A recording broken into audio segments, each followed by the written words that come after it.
జై శ్రీరామ్.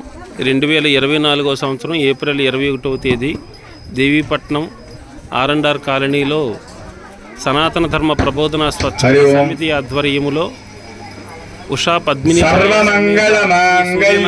స్వామి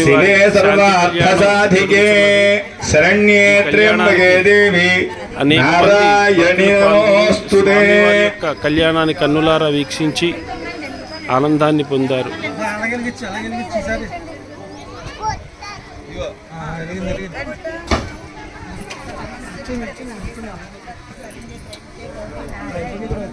వేదాహమేతం వృషం మహాందమాదిత్యవర్ణమహస్తదారే సర్వాణి రూపాణి విద్యతేరః నామాని కృత్వా విరోధనదాస్తే యస్సుచిప్రేతో భూతాదిఖ్యాతాచమన్నః శ్రీ పంచసత్యంజ శ్రీకామ సతతం జపేత్ కర్పూరతేజో నీరాజనం దర్శయామి. గోవింద గోవింద గోవింద.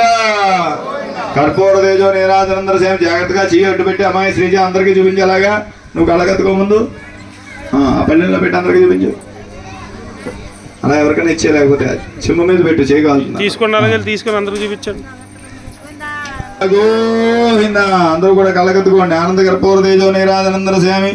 పూజ చేసినటువంటి ఆ యొక్క అమ్మవారిని ఇచ్చి వివాహం చేసాం కదా వాసు గారు. సూర్యనారాయణమూర్తి యొక్క ఆశ్రయ చూడండి. మామూలుగా అయితే వీళ్ళిద్దరు అల్లుళ్ళు, ఈయన మామగారు. ఇద్దరు అమ్మాయిలను ఇచ్చి కన్యాదానం చేశాడు ఆయన వాళ్ళిద్దరికి కూడా.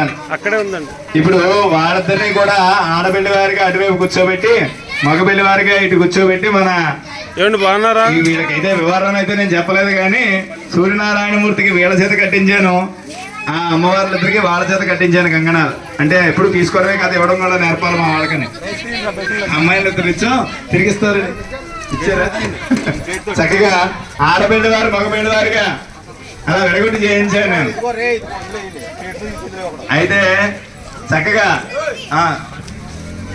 చూసారా, మళ్ళీ రాబోయే వివాహం కూడా కుదిరింది. మళ్ళీ వీళ్ళ ఇంటి అబ్బాయికి వాళ్ళ అమ్మాయిని ఇచ్చి కన్యాదానం చేస్తున్నారు త్వరలో. అలాగా కన్యాదానం చేసేటప్పుడు ఇటేడు తరాలు అటేడు తరాలు చూడాలి.